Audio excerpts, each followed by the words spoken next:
Hi guys, welcome back to another episode on Beauty Within, and today is going to be another video kind of following my acne series journey, or just like my acne story.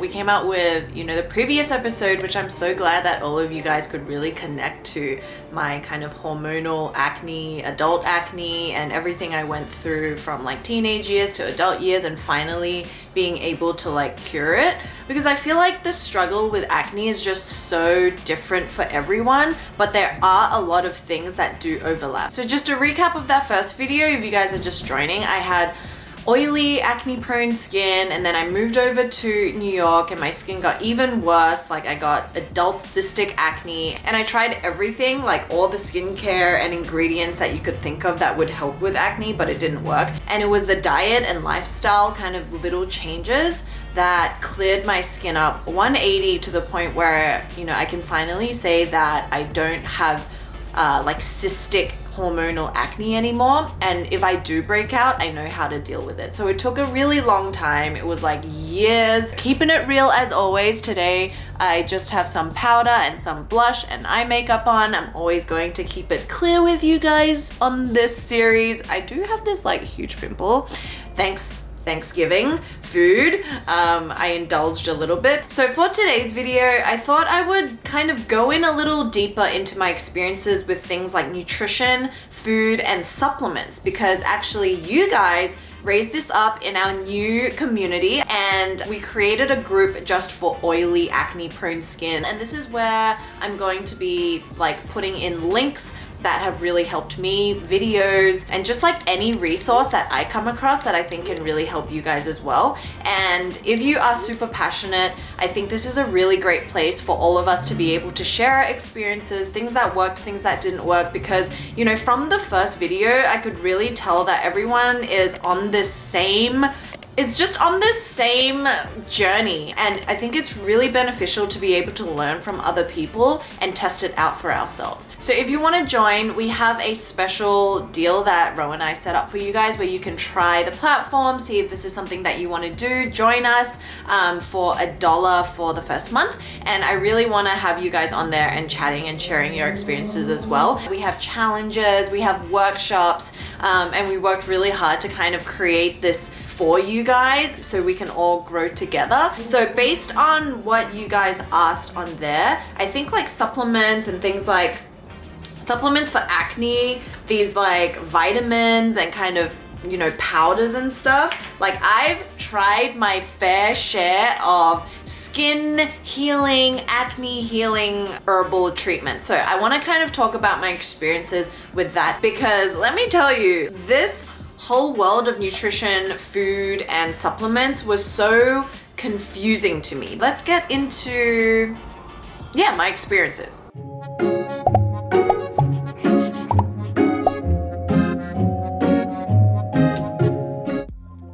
So in the first video, I kind of briefly touched on the fact that like the single most effective way that I turned my skin around was not through one thing, not through two things. It was kind of reframing my entire mind to approach food and nutrition in a completely different way when it comes to my skin. And, I was kind of talking about how I was always looking for this one resolution or this one answer to be the be-all end-all solution, but it was actually like changing little things. So I mentioned dairy. I found out dairy was interfering with my hormones because, the cows, they get boosted with growth hormones, which then affect the milk, and then I drink milk, and then it affects my already imbalanced hormonal system. And I never got, diagnosed with PCOS, but I'm sure if I did go to the doctors that I would have, because I had all the symptoms. I had really irregular periods. They would come maybe once every 3 to 4 months.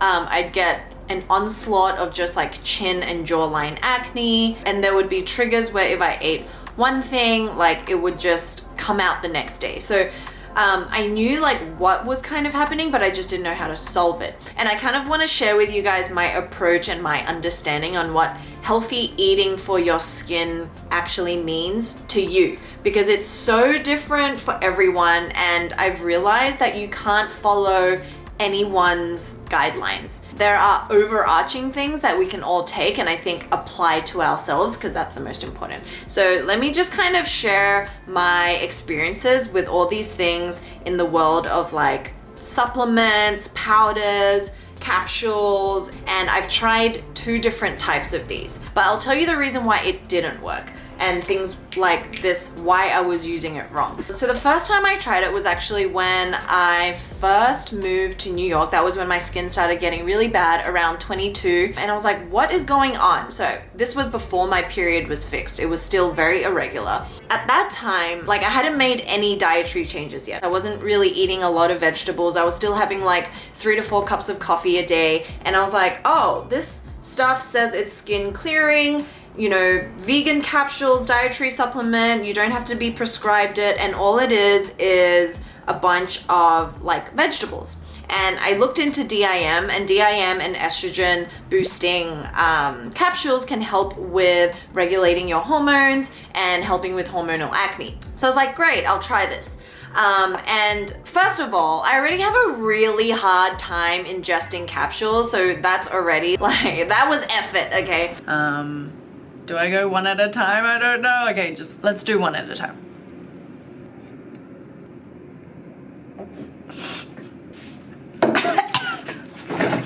And it didn't work. I was pretty consistent with it. Like I would take it every day for about a month. It was just like a struggle every single time. It never got easier. I'd be like, God. And I was like, you know what? This isn't for me. And I think this is just a marketing thing. So I was like, put that away. So then I started trying these kind of skin enhancing booster powders. They're like herbal supplements. This is the beauty dust for skin, and then you look in the like ingredients and it's just things like ashwagandha, it's like goji berries and a bunch of like really good herbs that can help with skin. So I was like, okay, maybe this is good. So I started making smoothies for a bit. Like in the morning, I got my little NutriBlend, is that what it's called? I don't know, I haven't used it for such a long time, I forgot what it's called. So I started, you know, making smoothies, and I was like, green smoothies are a thing. They obviously have to be good for you, clearly. So I started making smoothies in the morning, or I started buying them for lunch. And I would always add something like this into it, right? Thinking that once again, this will be my saving grace and save my skin. So it would be like strawberries, a bunch of blueberries, I put some spinach, some kale. Sometimes it would be like this really rank color. It would taste good, it would taste bad. Like, I don't know. I didn't know what I was really doing. And you know, I would add some honey in there. It tasted good, but did it change my skin? No. Did it clear my skin? No, it didn't really do anything at all. So that's another thing. I was like, okay, these powders are also a sham. Like, I didn't feel any better. My diet has never been overly unhealthy, which is why I was also really confused. I'm like, I'm not eating that badly. Like, why is my skin still like this? Why is my period still irregular? Like, what is going on?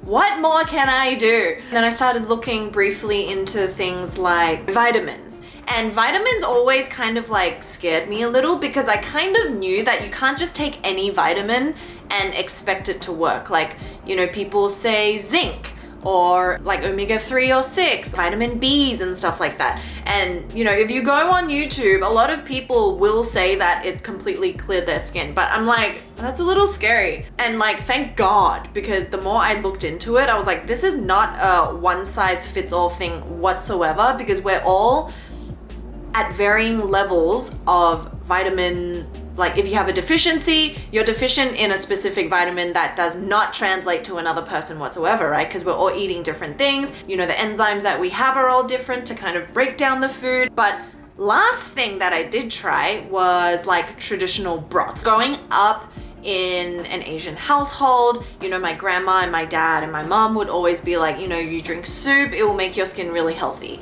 And I was just like, once again, drinking this herbal broth is not changing my skin, Mom. And then my grandma, she was also a Chinese doctor. So she specialized in acupuncture. She was also very knowledgeable in the body and all of that. And she's like, drink this herbal broth, and said, this will help you. And it tasted disgusting. It was like dark and murky and it was bitter, and I would try to like hide some honey in there and it just kind of made it worse. And then I was like, no, this is not working, grandma, and it tastes terrible. I always tried something, but was just always brutally disappointed that nothing worked. So it was only after, going back to my first video where I started not just trying to find one avenue to fix it, where I started fixing multiple things all at once, did I realize why. And it's funny because then I started going back into these capsules and stuff at a later point when my skin was clearing up. And now I can understand from my point of view why it can work. But what you need to do is not rely on it 100%. It's actually the first step is to change the way you approach food. There were a couple of things. So the bread in America, I realized the very first time I ate a piece of toast, it was so sweet. I was like, this is like sweet bread, but it was just like a plain loaf of whole wheat, a wholemeal. Yeah, it was a wholemeal loaf of bread. The milk also tasted different because back in the day in Australia, I could still drink milk without being really gassy, but I realized here the milk also tasted different, but I would get like really gassy and it would be really uncomfortable where it felt like there was a huge balloon on the top of my stomach. And I was socializing a lot, so I'd have coffee and then I'd have like cakes. Overall, it wasn't the best. And of course, I wasn't eating a lot of vegetables. I wasn't cooking at home a lot. So all of this, it was like very little things that I never really thought about. But after I was like, oh my God, it makes sense. My entire diet and where I was back in Australia versus US, even though I wasn't eating unhealthily, my sugar levels in general had increased. And on top of that, like the refined carbs, I was having way too many carbs and it wasn't offset by anything. Oh my God, it was such a bad time. That's when I started using benzoyl peroxide to kind of try and counter the cystic acne. And that gave me a rash. Like that was way too strong. I think I used this La Roche-Posay 2%, and it was the first time I ever used benzoyl peroxide because it just like got so bad. And you look online and you see, oh, benzoyl peroxide can help. And it just gave me a complete rash. I was so dry, I was red and full of pimples as well. So it was just like, I wasn't depressed, but I was like pretty down about it because I didn't know what to do. If you have hormonal imbalance or things like PCOS, obviously this is just coming from my own kind of research and my own experience, right? The reason why adding things like vegetables into your diet is because it has to do with the liver. So when you eat your vegetables and all the vitamins, nutrients within the vegetable helps to stimulate your liver. And your liver is actually what can help to balance out blood sugar. So remember how we were saying I was eating way too many carbs, and carbs get converted into sugars, right? And that's the blood sugar. The sugar is coursing through your blood and it's distributed to different areas. And if you have too much of it, it can also disrupt the way that your progesterone and your estrogen is being created in the body. And those two hormones are basically what your cycle is all about, right? It needs to have a certain level for it to ovulate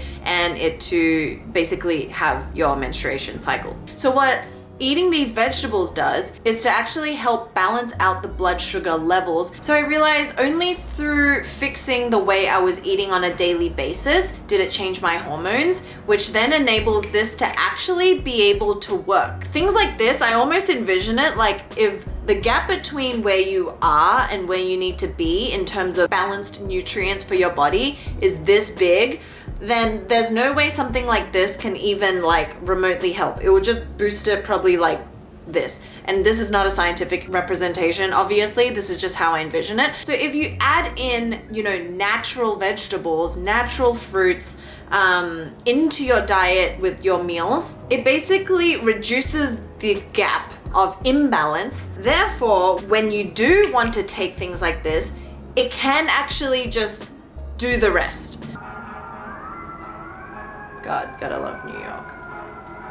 I don't have rules, but what I would say is first, start off not with the mentality that you need to cut out certain things or add certain things and it's very military and rigid.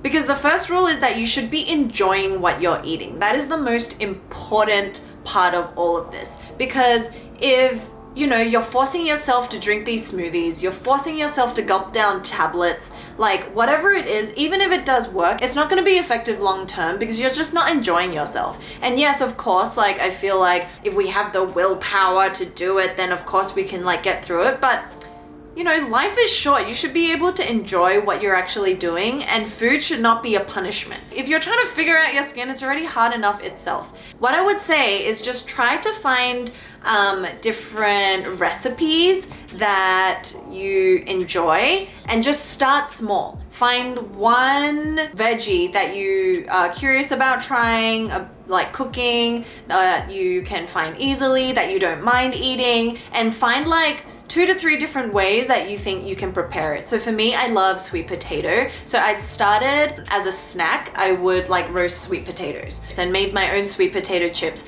because all I had to do was kind of slice them up, put some like salt and pepper on them with a little bit of oil, put them in the oven, take them out, and it was delicious. I'd have that as a snack or whatever, and it would keep me full. And that would kind of replace maybe my urge to make a grilled cheese sandwich or something like that, What else did I do?